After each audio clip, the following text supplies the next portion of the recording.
Hello friends, कैसे हैं आप सब। मैं हूं शिवानी, आपका आपके चैनल टीचिंग मैंने में स्वागत करती हूं। काफ़ी दिन से टाइम नहीं मिल पा रहा था, तो मैंने आज 2 चैप्टर डाले हैं। एक ज्योग्राफी का डाला है और एक अब हिस्ट्री का डाल रही हूँ। ऐसे ही जब जब टाइम मिलता रहेगा मैं साथ के साथ कभी एक कभी दो, जब जैसे टाइम मिल सकेगा मैं डाल दूँगी। आप देख लीजिएगा। वीडियो होने वाली है बहुत इम्पोर्टेंट, जिसमें से हर साल कम से कम इस चैप्टर में से 4 या फिर 2-3 क्वेश्चन आते ही आते हैं और बहुत इम्पोर्टेंट है, देखिएगा। इसमें मैं आपको बता दूं, 2012 में 2 क्वेश्चंस आए हैं, 2013 में 2 क्वेश्चंस आए हैं और 2014 में 4 क्वेश्चंस पूछे गए हैं। ठीक है, बहुत इम्पोर्टेंट है, कोई भी कॉम्पिटिटिव एग्ज़ाम के लिए ज़रूर देखिएगा। तो आइए देखते हैं। अर्लीस्ट सोसाइटी मतलब the people who lived in the Indian subcontinent about 2 मिलियन year ago can be describe as hunter और गैदरर्स। जो कि अर्लीस्ट सोसाइटी थी हमारी, बहुत साल पहले, कम से कम 2 मिलियन ईयर्स अगो पहले जो लोग थे एक जगह से दूसरी जगह in search of food, in search of stone tools, finding out about fire और एनवायरनमेंट के मुताबिक अपनी एक जगह से दूसरी जगह जगह चेंज करते रहते थे। ठीक है, तो किन्हीं भी कारणों से वो अपनी एक दूसरे से दूसरी जगह जाते थे और उनको क्या कहा जाता था? हंटर और गैदरर्स कहा जाता था। ठीक है, तो आइए हम इनको ब्रीफली में पढ़ेंगे और इसके बहुत मोस्ट इम्पॉर्टेंट क्वेश्चंस जो हैं और थोड़े डिफ़िकल्ट भी हैं, आए हुए हैं, वो मैंने आपको अटैच कर दिए हमेशा की तरह वीडियो में, प्रीवियस ईयर क्वेश्चन। और साथ ही हम देखेंगे क्यों वो अर्लीस्ट पीपल कहे जाते थे और इनकी जो प्री हिस्टोरिक एजेस हैं, पीरियड हैं, उनको 3 पार्ट में डिवाइड किया गया है, पैलियोलिथिक, मेसोलिथिक और नियोलिथिक एज को। ठीक है, अच्छे से पढ़ते हैं और किस प्रकार के क्वेश्चंस आते हैं इनमें वो देखते हैं। यदि आपने मेरे चैनल को सब्सक्राइब नहीं किया है तो सब्सक्राइब कर लें, साथ में दिए गए बेल आइकन को प्रेस कीजिए जिससे आने वाली सभी नोटिफिकेशन आपको वक्त पर मिल सकें। अर्लीस्ट सोसाइटी, जैसे कि मैंने अभी आपको बताया, the people who lived in Indian subcontinent about 2 मिलियन year ago can be described as hunter और गैदरर। उनको जो 2 मिलियन ईयर्स अगो पहले जो पीपल इंडियन सब कॉन्टिनेंट में रहते थे उनको डिस्क्राइब किया जाता है हंटर और गैदरर्स। आपसे पूछ लेगा कि हंटर और गैदरर्स कौन से हैं, 4 ऑप्शन दे देगा, तो आपको बताना होगा जो people who lived in Indian subcontinent about 2 मिलियन ईयर अगो वो होते हैं हंटर और गैदरर, या उनको कहा जाता है। ठीक है, तो दे हंटेड वाइल्ड एनिमल्स, वो किस चीज़ का शिकार करते थे? वाइल्ड एनिमल्स का। फिश कॉट करते थे, बर्ड्स कॉट करते थे, गैदर्ड फूड, इकट्ठा करते थे, food, fruits, roots, nuts, seeds, leaves, stock of plants and eggs. ठीक है, इन सब को इकट्ठा करते थे ताकि वो जीवन यापन कर सके। ठीक है, तो आपसे पूछ लेगा कि किस चीज़ का शिकार करते थे या फिर किस चीज़ का शिकार नहीं करते थे। 4 ऑप्शन दे देगा, आपको चुनना होगा। और ध्यान से देखें, नॉट करेक्ट भी लिखा होता है क्वेश्चन में। हम करेक्ट पढ़ते हैं तो सीधा कर देते हैं कि करेक्ट वाले पे टिक लगाओ। नॉट करेक्ट भी लिखा होता है, इनकरेक्ट लिखा होता है, तो वो ध्यान से क्वेश्चन को पढ़ें और उसके मुताबिक टिक लगाएं। ठीक है, द अर्लीस्ट पीपल वही होते थे हंटर और gatherer, mobbed from one place to place over a period of time for the following reasons. अब मैंने आपको बताया था रीज़न कि किस लिए वो एक जगह से दूसरी जगह मूव करते थे, ठीक है। एक जगह से दूसरी जगह क्यों मूव करते थे, उनके क्या रीज़न थे, तो ये पढ़ते हैं। If they stayed at one place for an extended period of time they would have consumed all the available plants and animals resources, ठीक है। अगर वो एक जगह पर बहुत ज़्यादा समय के लिए रुकेंगे तो वो सारे प्लांट्स और एनिमल्स जो हैं वो कंज्यूम कर लेंगे, फिर उनके पास कुछ बचेगा नहीं। इसीलिए जब एक प्लेस पर समाप्ति हो जाती थी प्लांट्स और एनिमल्स की, या फिर समाप्त होने लगते थे, तो वो मूव कर जाते थे दूसरे प्लेस पर, ठीक है। Plants and trees bear fruit in different season, जैसे कि मैंगो है, सीजन में कहीं उगता है कहीं नहीं उगता, तो डिफरेंट सीजन की वजह से भी एक जगह से दूसरी जगह वो मूव करते थे, ताकि ऑल टाइप ऑफ सीजनल जो वेजिटेबल और फ्रूट्स हैं वो उनकी सर्च में वो एक जगह से दूसरी जगह पहुंचते थे या मूव करते थे, ठीक है। People, plants and animal need water to survive, जैसे कि सबको पता है कि वाटर जो है नेसेसरी है सरवाइव करने के लिए। Water is found in lakes, और वाटर कहाँ पर मिलता है, क्या क्या सोर्स है वाटर का, लेक्स, स्ट्रीम्स और रिवर्स, ठीक है। तो वो ऐसी जगह पर मूव करते थे जहाँ पर वाटर जो है पेरेनियल हो, थ्रू आउट द ईयर हो अवेलेबल, ठीक है। तो ये एक और रीज़न था उनका मूव करने का एक प्लेस से दूसरे प्लेस। तो आपको समझ आ गया होगा और आपको यही फॉर्म आ जाएगी इनकरेक्ट या करेक्ट ऑप्शन की क्या रीजंस थे, इनमें से कौन से सही रीजंस थे कि वो मूव करते थे एक प्लेस से दूसरे प्लेस, या फिर आपको दे देगा कौन सा करेक्ट है या कौन सा इनकरेक्ट, ठीक है। आई होप आपको समझ आ गया होगा। आगे चलते हैं। यदि आपको कोई भी डिफ़िकल्टी होती है, कोई भी प्रश्न पूछना है, आप मेरे को कमेंट सेक्शन में कमेंट कर सकते हैं और मेरे से पूछ सकते हैं। Prehistoric people and sites, prehistoric peoples कौन से होते थे और कौन सी साइट अवेलेबल थी वहाँ पर, वो पढ़ते हैं। We have come to know about these people because archaeologists have found stone tools and artifacts of these hunter और gatherer। हम इनको किस प्रकार जानते हैं इन पीपल को, क्योंकि आर्कियोलॉजिस्ट ने फाउंड किए हैं कुछ टूल्स, कुछ स्टोन्स, ठीक है, और कुछ आर्ट जो कि इन हंटर्स और गैदरर्स को डिस्क्राइब करती हैं, उनके बारे में पता लगाती हैं। तो वो क्या चीज़ें हैं जो आर्कियोलॉजिस्ट को मिली हैं, देखते हैं।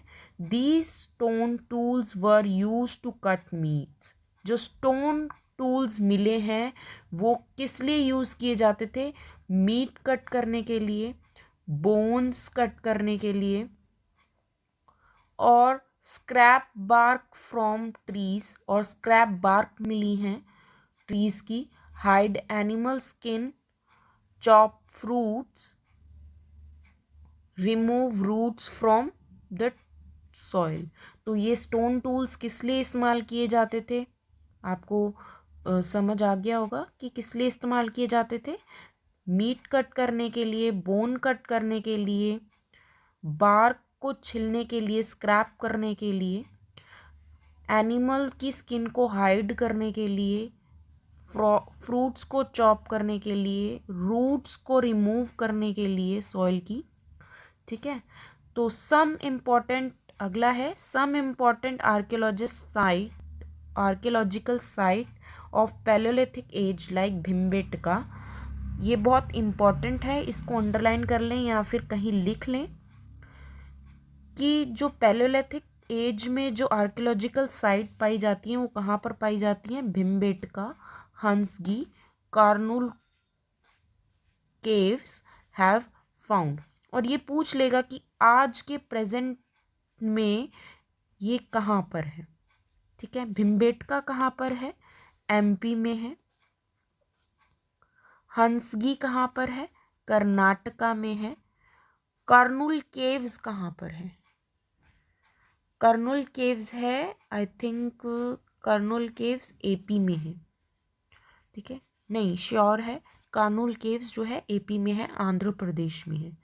ठीक है, तो आपको ये पूछ लेगा, मैच की फॉर्म में क्वेश्चंस आ जाएगा, मैंने आगे डाला हुआ है वैसे तो प्रीवियस ईयर क्वेश्चन, तो मैच की फॉर्म में आ जाएगा कि आपको मैच करना होगा भिमबेटका मध्य प्रदेश, हंसगी कर्नाटका और कार्नुल केव्स एपी में। ठीक है, समझ आ गया, क्लियर हो गया। देन आगे है places where stone was found.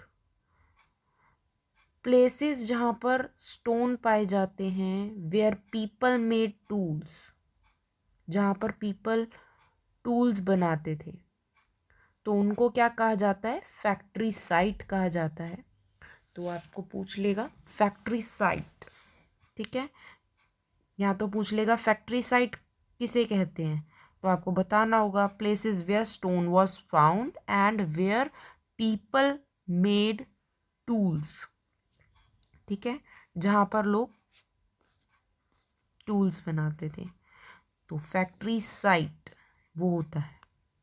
फिर आगे है some site known as habitation, ये थोड़ा गलत हो गया है लिखने में, habitation, some site known as habitation site, कुछ साइट्स को हैबिटेशन साइट कहा जाता है, वो जहाँ पर पीपल रहते थे। दीज इंक्लूड केव्स, वो गुफाओं में इंक्लूड है, मतलब गुफाएं हैं कुछ, कुछ रॉक के शेल्टर्स बने हुए हैं। ठीक है, तो उनको क्या कहा जाता है? हैबिटेशन साइट, जहाँ पर लोग रहते थे। फैक्ट्री साइट कौन सी होती है? जहाँ पर लोग टूल बनाते थे। और हैबिटेशन साइट कौन सी होती है? जहाँ पर लोग रहते थे। उसमें कौन कौन सी चीज़ें आ जाती हैं? केव्स और शेल्टर्स। देन उसके बाद आता है natural caves and rock shelters are mainly found in Vindhyas and Deccan plateau. आपसे पूछ लेगा कि कहाँ पर पाई जाती हैं, कहाँ पर पाई जाती हैं नेचुरल केव्स? विंध्या और डेक्कन प्लेट्यू में। Many of these rock shelters are close to Narmada valley, और किसके नियर हैं ये? नर्मदा वैली के। ठीक है, तो आपको पूछ लेगा, ये आप ध्यान रखें कुछ पॉइंट्स, ये बहुत इंपॉर्टेंट पॉइंट है, इससे आगे कोई क्वेश्चन नहीं आएगा, मैं आपको बता दूं, इससे आगे क्वेश्चन एक भी नहीं आएगा।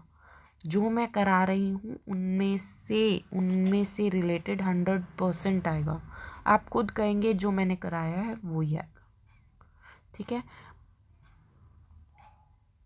Making stone tools, making stone tools एक पॉइंट है जिसमें है stone tools were probably made using two different techniques, two different technique से बनाए गए हैं स्टोन टूल्स।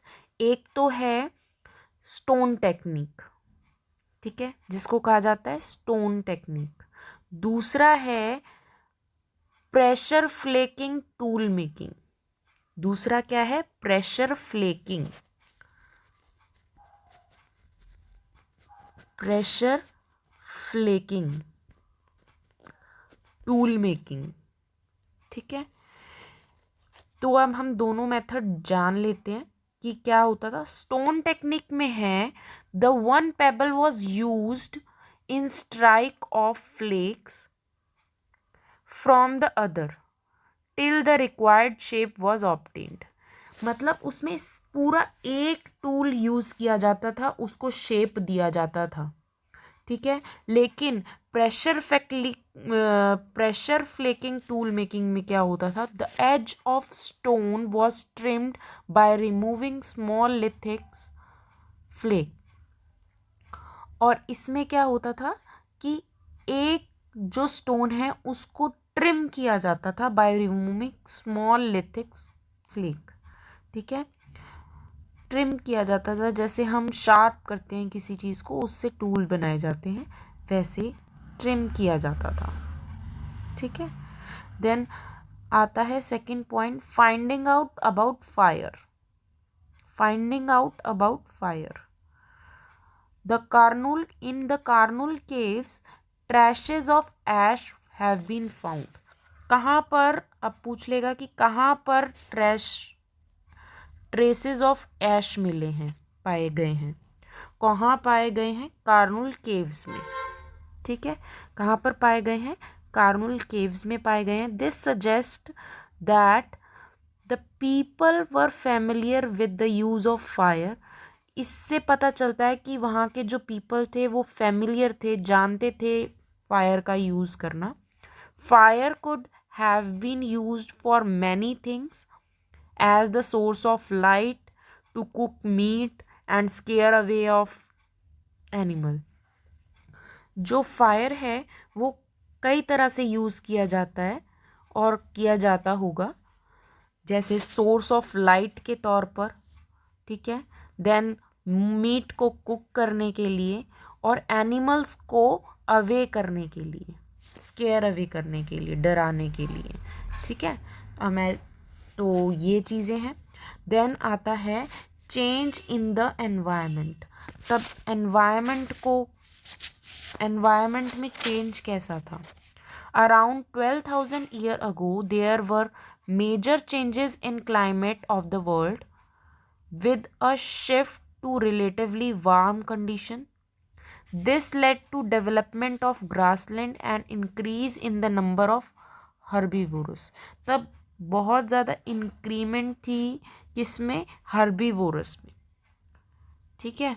और जैसे कि आज जो हैं कई जो प्रजातियां हैं वो कम होती जा रही हैं, है ना, और फॉरेस्ट भी कम होते जा रहे हैं, इसलिए वो प्रजातियां कम होती जा रही हैं, या फिर ज़्यादा से ज़्यादा आप कह सकते हैं कि लोग मीट खाने लग गए हैं क्योंकि पॉपुलेशन ज़्यादा हो गई है, तो इसलिए भी एनवायरनमेंट में बहुत चेंज आ गए हैं। तो पहले के टाइम में ऐसा नहीं था। 12,000 ईयर अगो बहुत चेंजेस थे, गर्मी थी काफ़ी, ठीक है, ज़्यादा गर्मी थी, लेकिन ग्रासलैंड और जो डेवलपमेंट था ग्रासलैंड का, क्योंकि फॉरेस्ट तब हुआ करते थे और इतनी बड़ी बड़ी बिल्डिंग्स नहीं थी।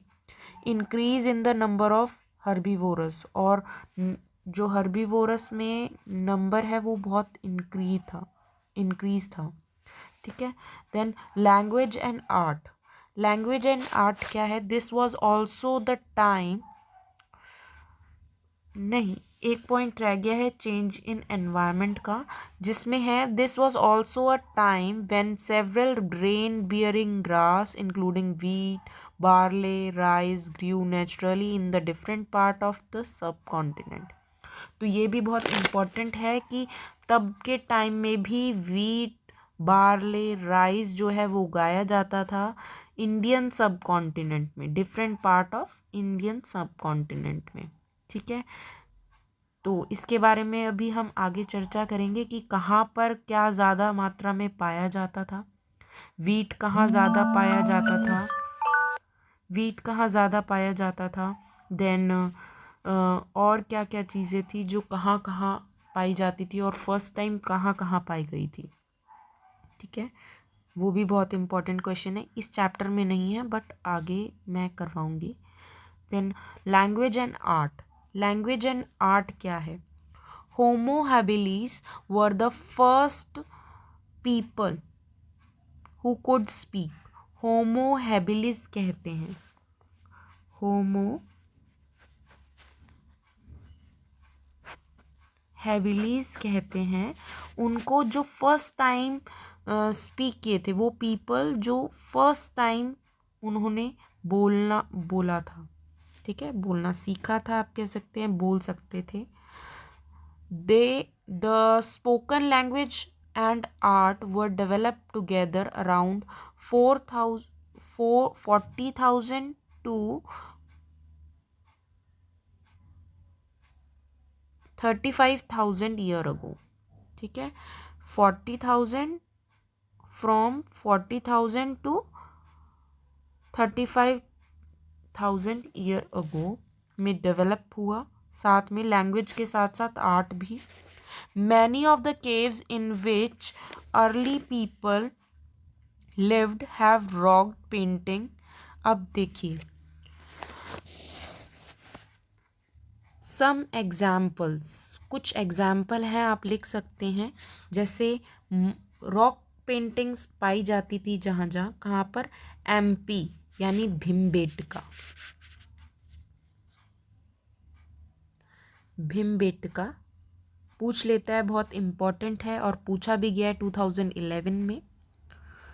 साउदर्न यूपी, साउदर्न मैं पूरा नहीं लिख रही हूँ, साउदर्न यूपी यानी उत्तर प्रदेश में पाई जाती थी. ठीक है, these paintings show wild animals. और इन पेंटिंग्स में क्या शो किया गया था? वाइल्ड एनिमल्स को शो किया गया था. ठीक है, एमपी, भीमबेटका, साउदर्न यूपी में. ठीक है, पाई जाती थी rock painting on the walls. और इनमें क्या शो किया जाता था? वाइल्ड एनिमल्स को शो किया जाता था. A lot of sites of this age are found in European country like France. ठीक है, the painting science of France was discovered by 4 school children. 4 school children के द्वारा पेंटिंग साइट जो है फ्रांस की डिस्कवर्ड की गई थी. Then these paintings were made between 20,000 and 10,000 year ago. ठीक है, और कब बनाई गई थी? ये 20,000 और 10,000 ईयर के बीच में बनाई गई थी. ठीक है, many of these were of animal such as horses, bison, reindeer, beer, etc. These colors were made from minerals like ochre or iron ore and charcoal. और कलर्स किसके बनाए जाते थे? ओकेर के, आयरन ओर के और चारकोल के. ठीक है, it is possible that these painting were done on ceremonial occasions or for special ritual performed by hunters before they went in search of prey. ऐसा माना जाता है और ऐसा पॉसिबल हो सकता है कि ये जो पेंटिंग्स है ये तब बनाई जाती हो जब कोई रिचुअल, स्पेशल रिचुअल हो, हंटर्स के द्वारा परफॉर्म किया गया हो, या फिर जब वो प्रे के लिए, प्रे की सर्च में जाते हैं उससे पहले बनाई गई हों. ठीक है, ऐसा पॉसिबल हो सकता है. ठीक है, और वो पेंटिंग किस चीज़ की होती थी? वाइल्ड एनिमल्स की ही होती थी, जैसे horses, bison, reindeer, bear, lions. ठीक है, तो इन सब चीज़ों की होती थी. तो ऐसा इसीलिए माना जाता है कि या तो ये स्पेशल रिचुअल पर बनाई जाती थी हंटर्स के द्वारा, या फिर ये शिकार पर जाते थे उससे पहले बनाई जाती थी. ऐसा एम करते होंगे कि भाई आज इसका शिकार करेंगे या फिर कुछ, तो इसलिए बनाई जाती होंगी. और लैंग्वेज और आर्ट जो है दोनों साथ में ही डेवलप हुए. कब? 40,000 ईयर और 35,000 ईयर अगो के आसपास.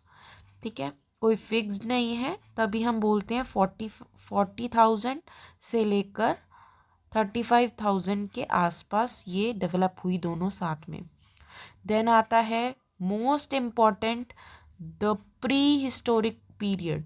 प्री हिस्टोरिक को ये एजेस हैं जो कि 3 पार्ट में डिवाइड की गई हैं, आप कह सकते हैं समझने के लिए.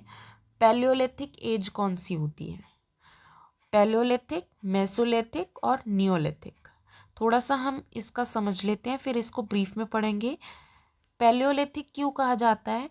पैलियो का मतलब है ओल्ड, मतलब पैलियो का मतलब ओल्ड, और लिथिक का मतलब है स्टोन। लिथिक का मतलब है स्टोन, इसीलिए ओल्ड स्टोन एज को पैलियोलिथिक एज कहा जाता है। वैसे ही मेसोलिथिक, मेसोलिथिक इसलिए कहा जाता है क्योंकि स्मॉल, मेसो मतलब माइक्रो, माइक्रो मतलब स्मॉल, लिथिक मतलब स्टोन, मेसोलिथिक एज हो गई। फिर नियोलिथिक मतलब न्यू, न्यू स्टोन एज को नियोलिथिक एज कहा जाता है। अब इसके इम्पॉर्टेंट क्वेश्चंस और इम्पॉर्टेंट चीज़ें देखेंगे आगे। पैलियोलिथिक एज, सबसे ज़्यादा क्वेश्चन इसी से पूछे जाते हैं पैलियोलिथिक एज से, तो ध्यान से देखेंगे। पैलियो, पैलियो मतलब जैसे कि मैंने बताया ओल्ड, और लिथिक मतलब स्टोन। तो आपको पता चल गया जो एज ओल्ड स्टोन की है, ओल्ड स्टोन एज। और ये कब था? 2 million years ago to about 12,000 years. इसका पीरियड ऑफ टाइम क्या था? 12 मिलियन, सॉरी 12,000 ईयर अगो। ठीक है। और यहाँ पर क्या हुआ था, जो ये साइट है कहाँ पर है, पैलियोलिथिक जो एज की जो साइट कौन सी है? A number of early palaeolithic sites were found at Hunsgi. कहाँ पर पाई गई पैलियोलिथिक एज की? हंसगी में, जो कि कहाँ पर है मैंने आपको बताया है, कर्नाटका में।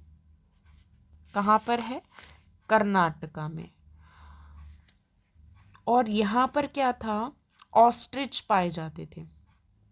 ये कैसे पता चला? Ostrich were found in India during Palaeolithic period. Palaeolithic period में ऑस्ट्रिच पाए जाते थे क्योंकि लार्ज क्वांटिटी में ऑस्ट्रिच के जो एग शेल्स हैं वो पाए गए हैं पैटने, पाटने, जो कि महाराष्ट्र में है अब। ठीक है। तो यहाँ पर जो लार्ज क्वांटिटी में एग शेल्स पाए जाते हैं वो ऑस्ट्रिच के हैं, तो जाहिर सी बात है अगर एग शेल्स पाए गए हैं तो वो ऑस्ट्रिच वहाँ पर होंगे उस एज में। तो इससे पता चलता है ऑस्ट्रिच थे पैलियोलिथिक एज में। आपसे पूछ लेगा ऑस्ट्रिच कब पाए गए थे, कौन सी एज में पाए गए थे, तो आप टिक करेंगे कि पैलियोलिथिक एज में पाए गए थे। ठीक है। डिजाइंड वर एनग्रेव्ड सम पीसेस, और जो आर्कियोलॉजिकल साइट्स हैं वहाँ पर खुदा हुआ है, पैलियोलिथिक आर्कियोलॉजिकल साइट्स में पाया गया है कि जो सम पीसेस में एनग्रेव्ड किए गए हैं डिज़ाइन को। ठीक है। खुदा, जैसे आप कहीं जाते हैं नाम वगैरह खोदे जाते हैं या फिर ब्राह्मी लिपि में खोदे जाते हैं पहले के, तो वो। और कौन कौन सी केव्स पैलियोलिथिक में पाई गई हैं, ये सबसे इम्पोर्टेंट है, कौन सी केव्स पाई गई हैं। तो आप, और कहाँ पर पाई जाती हैं वो at present in India. Kurnool caves जो हैं आप लिख लें, ये बहुत इम्पोर्टेंट है। कार्नूल केव्स जो हैं एपी में पाई गई हैं। एपी मतलब आंध्र प्रदेश में। ठीक है। हंसगी मैं आपको 3-4 बार बता चुकी हूँ ऑलरेडी इसी वीडियो में, कर्नाटका। अभी तक तो आपको लर्न भी हो गया होगा। ठीक है। भीमबेटका मध्य प्रदेश।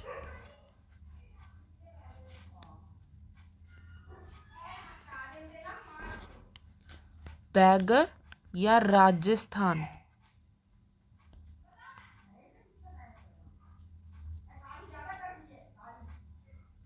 ठीक है। बैगर यानी राजस्थान। और पाटने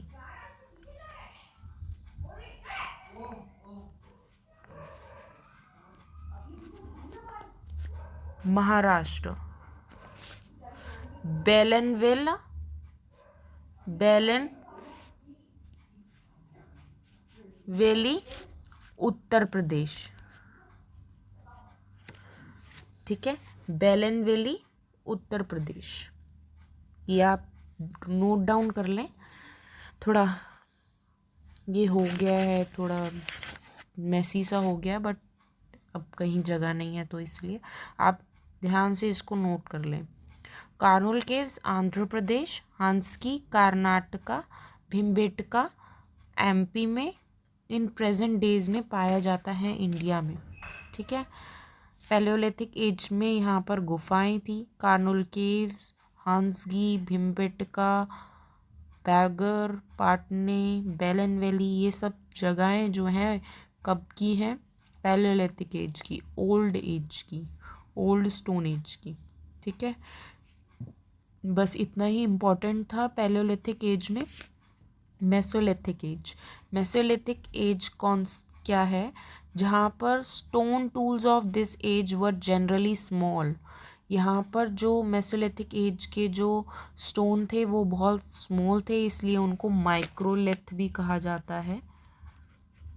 ठीक है, क्योंकि माइक्रो से मतलब ही यही है स्मॉल, लिथ मतलब स्टोन। स्टोन जो है वो बहुत स्मॉल पाए जाते थे, इसीलिए उसको माइक्रोलिथ भी कहा जाता है। और आपसे पूछ लेगा कि कौन सी एज में पाए जाते थे, तो आपको बताना होगा मेसोलिथिक एज में।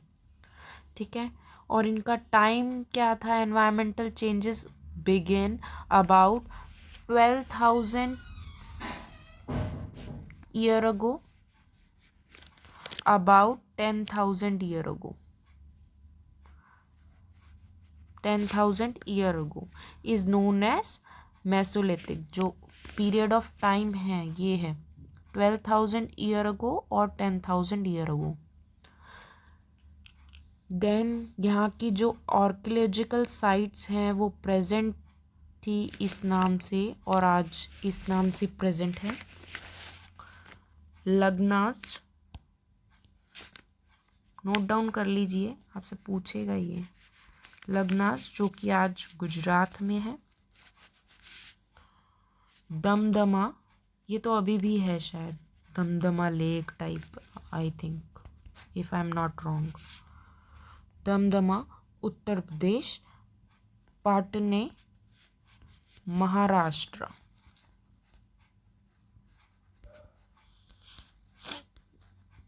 ठीक है, ये मेसोलिथिक एज की साइट्स थी, कुछ आर्कियोलॉजिकल साइट्स। इतनी ही साइट्स पाई गई थी मेसोलिथिक एज की, होंगी तो काफ़ी, बट इतना ही प्रूव हुआ है अभी तक। तो ये था mesolithic age. Then neolithic age, neolithic मतलब new stone age. New stone age मतलब इसका टाइम पहले तो देख लेते हैं हम। 10,000 ईयर अगो का रहा है, 10,000 ईयर अगो के बाद का ऑनवर्ड्स।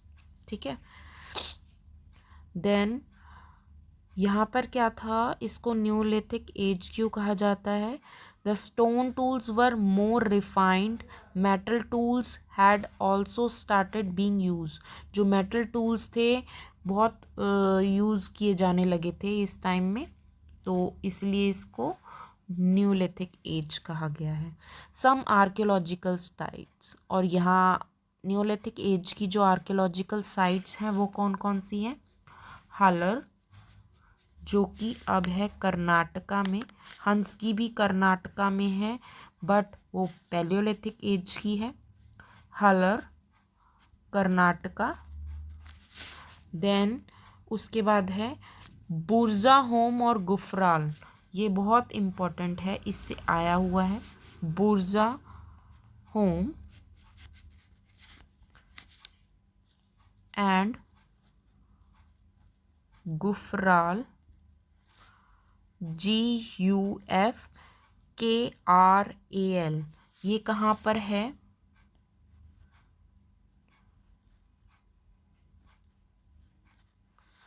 ये कहाँ पर है? जम्मू एंड कश्मीर में। ठीक है, आज ये जम्मू एंड कश्मीर में है। मैं एक बार स्पेलिंग लिख देती हूँ आपको ताकि कंफ्यूजन ना हो। गुफग्राल बुर्जा होम कहाँ है? J&K में। इसमें भी मैच आ जाएगा आपको। मेहरगढ़ कहाँ पर है? बलूचिस्तान में है। अब यहाँ पाकिस्तान लिखा हुआ आएगा या फिर बलूचिस्तान लिखा हुआ आएगा, आपको मेहरगढ़ मैच करना है। चिरांद कहाँ पर है? बिहार में।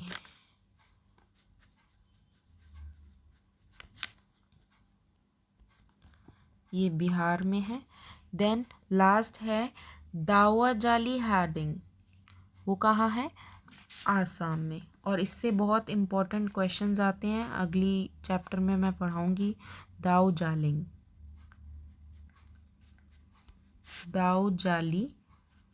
हार्डिंग, ये कहाँ पर है? आसाम में। ठीक है, तो नोट कर लीजिए ये अपनी कॉपी में। यही तीनों मोस्ट इम्पॉर्टेंट है पूरे तीनों, ये पूरे हिस्ट्री में ज़्यादा इम्पॉर्टेंट है क्योंकि 4 क्वेश्चन आपको देखने को मिल जाएंगे। 3 से 4 क्वेश्चन आपको देखने को अवश्य मिलेंगे इसमें से। तो यही था। आगे हम प्रीवियस ईयर क्वेश्चंस करते हैं। A historical sites is a place where, कौन सी प्लेस है हिस्टोरिकल साइट? इनमें relics of past are found, जहाँ पर पास्ट फाउंड किया जाता है। बिल्कुल सही है, first is the right answer. CTET Jain 2012 में आया हुआ है आपके। जहाँ पर पास्ट फाउंड किया जाता है उनको ही तो हिस्टोरिकल साइट्स बोलते हैं। वही प्लेस हिस्टोरिकल साइट कही जाती है जहाँ पर हमारा पास्ट फाउंड होता है। ठीक है, या फिर जो हमारे पास्ट में फाउंड होती हैं, मिल पाई जाती हैं। पैलियोलिथिक साइट कौन सी हैं इनमें से? भिमबेटका, बुर्जा होम, इनाम गांव, हलर। भिमबेटका मैंने आपको बताया था कि पैलियोलिथिक साइट है, तो अगर आपने वो अच्छे से पढ़ा होगा तो आपको पता चल जाएगा कौन सी पैलियोलिथिक साइट है। आप लिख लीजिए, इनको 3 पार्ट में डिवाइड कर लीजिए। पैलियोलिथिक साइट, माइक्रोलिथिक और माइक्रो या फिर मेसोलिथिक एज और नियोलिथिक एज। ठीक है, और उनकी साइट्स को लिख लीजिए। ठीक है, तो आपको याद हो जाएगा। भिमबेटका इन मध्य प्रदेश, देखो दोबारा रिपीट किया गया है, बिल्कुल सेम। थोड़ा पैलियोलिथिक साइट, कौन सी साइट है? पैलियोलिथिक। और मेगालिथिक साइट तो है ही नहीं, तो Palaeolithic site. Eight which place it was a general practice to lay the dead with head towards north. At which place it was a general practice to lay the dead with the head towards north. इनाम गांव। ठीक है, जुलाई 2013 में पूछा गया है CTET के paper में। In some areas, people starting living in villages about 8,000 years ago. Which of the following were among these areas? कौन से एरिया थे वो जहाँ पर 8,000 ईयर अगो में लोग विलेजेस में रहने लग गए थे? बताइए कौन से थे? Area around Narmada, Sulaiman and Kirthar hills, Ganga and Yamuna दाउ, डेक्कन एंड कोंकण। कौन से थे? Area around Narmada is the right answer. कौन से? Area around Narmada. मैंने आपको बताया था विंध्याचल की जो पहाड़ियाँ हैं वहाँ पर। वाटर पाया जाता है। और वहाँ पर ही जो कुछ केव्स पाई गई थी, कौन सी केव्स, करनूल केव्स पाई गई थी, ठीक है। और वहाँ पर टूल्स वगैरह पाए गए थे। तो नर्मदा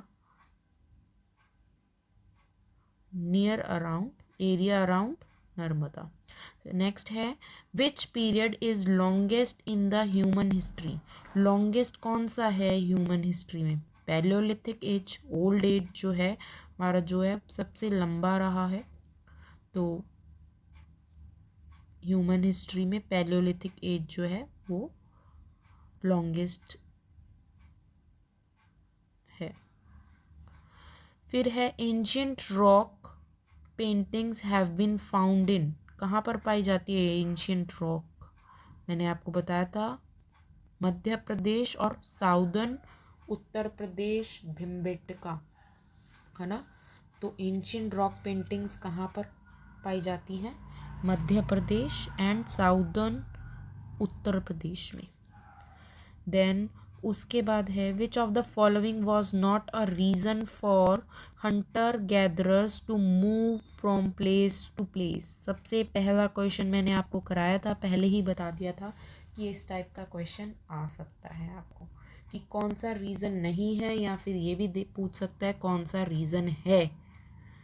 तो कौन सा रीज़न है इसमें फटाफट से पढ़ देते हैं। Staying at one place from would deplete resources, to follow movement of animals which they hunted, to fight for resources with another group of hunter gatherer, to search of water resource। कौन सा correct नहीं है, कौन सा reason नहीं है इनमें से?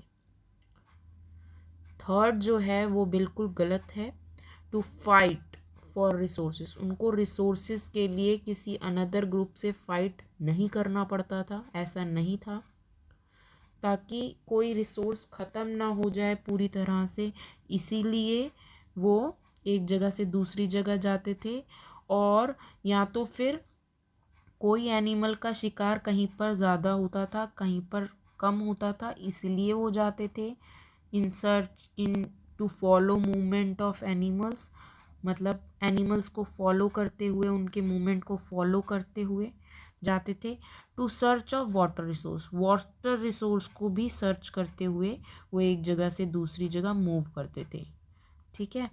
तो ये तो बिल्कुल ही नहीं था थर्ड। तो third is the right answer, क्योंकि यहाँ पर पूछा है not a reason for hunter gatherers to move from one place to place. Thanks for watching my video. यदि आपको मेरी वीडियो अच्छी लगी हो तो प्लीज़ लाइक कीजिए, सब्सक्राइब कीजिए और अपने फ्रेंड्स के साथ शेयर कीजिए।